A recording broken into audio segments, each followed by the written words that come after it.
Bonjour à tous, bonjour à toutes. Je suis Fiona Radkoff, IAIPR d'anglais. Une question qu'on m'a posée aujourd'hui, c'est un problème plutôt qu'une question, c'est mon élève refuse de parler. Donc il arrive rarement, mais il arrive parfois, qu'un élève refuse de parler avec les enseignants et qu'avec les enseignants. C'est pas qu'il ne peut pas parler, c'est qu'il ne peut pas parler avec les professeurs. Donc évidemment, c'est un signe d'une souffrance et que quelque chose s'est passé dans les années antérieures lorsque vous vous rendez compte de quelque chose de cette nature-là. Il y a peut-être également des problèmes à la maison, mais vous n'êtes pas nécessairement au courant. Et je dirais presque que peu importe, non pas que c'est pas important, mais c'est pas à vous de régler les problèmes qui se passent à la maison. Donc, je vais vous donner dans cette vidéo quelques pistes pour, pour vous aider à faire travailler l'élève. Donc, le premier conseil que je donnerais, c'est ne pas chercher à tout prix à ce que l'élève parle. Ne pas provoquer, faites attention aux remarques désobligeantes, aux regards que vous pouvez avoir vis-à-vis de l'élève. Si vous voyez qu'il refuse de parler, laissez-le tranquille et n'allez pas le chercher devant ses camarades. Plus une habitude est prise pour un élève et plus elle est difficile à lâcher. Donc si c'est déjà quelque chose qui existait l'année antérieure, dites-vous que ça va être très difficile pour lui de lâcher cette habitude parce que non seulement c'est quelque chose qui est inscrit en lui, mais en plus tous les autres élèves de la classe le savent. Et donc, ça va être d'autant plus difficile de parler que, justement, il va avoir l'attention de tous les autres sur lui. Sachez également que l'anglais, c'est une langue qui est difficile et que s'il a déjà du mal à parler en français, eh bien, parler en langue étrangère, ça peut être encore plus difficile. Cela dit, mon expérience me montre que des fois, l'élève qui refuse de parler à un enseignant, en fait, la première fois qu'il parle, c'est pas en français, c'est en anglais. Donc, si j'ai un conseil supplémentaire à donner, c'est que c'est pas parce qu'il refuse de parler qu'il faut abandonner. Il faut quand même persévérer. Et comment?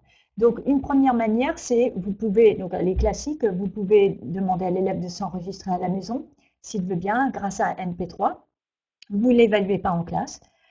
Voyez s'il parle en anglais avec ses camarades. Donc, s'il parle sous forme de binôme ou par groupe de 4, déjà c'est très bien.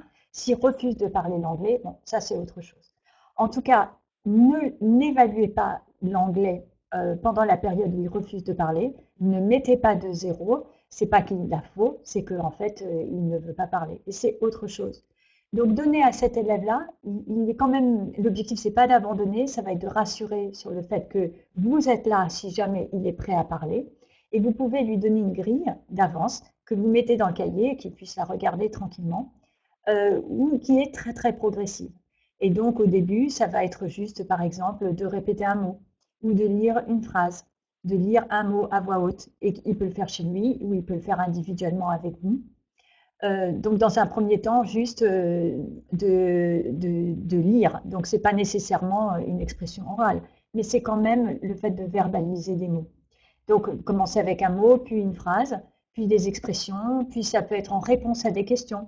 Donc, vous pouvez donner une trame de conversation, et puis, donc il y a une question, et puis lui, il doit répondre à l'oral à la question, mais qui est écrite, qui n'est pas nécessairement avec quelqu'un en face, bien que ça peut également se faire avec quelqu'un en face.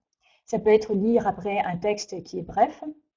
Ça peut être faire ensuite un bref exposé, mais à partir de quelque chose qui est écrit. Et dans ce cas-là, il a ses notes qui sont entièrement rédigées et il peut le lire après. Donc ça, c'est un niveau supérieur. Il peut le lire, vous le lire à vous ou à ses camarades, mais à partir de ses notes.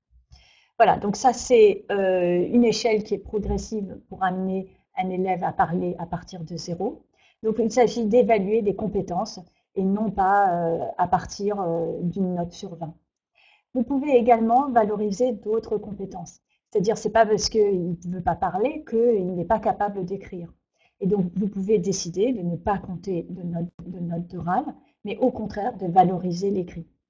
Et puis, pour conclure, n'oubliez pas que cet élève-là est en difficulté, est en souffrance. Ce n'est pas normal de refuser de parler au professeur. Sans doute, il a vécu des choses qui l'ont blessé. Et donc, continuez toujours à lui sourire, à lui porter le regard bienveillant, Et avec le temps, il faut espérer que tout ira mieux. Voilà, donc pour répondre à la question, mon élève refuse de parler aux enseignants. Je vous souhaite à tous et à toutes une excellente continuation et puis à bientôt. Au revoir.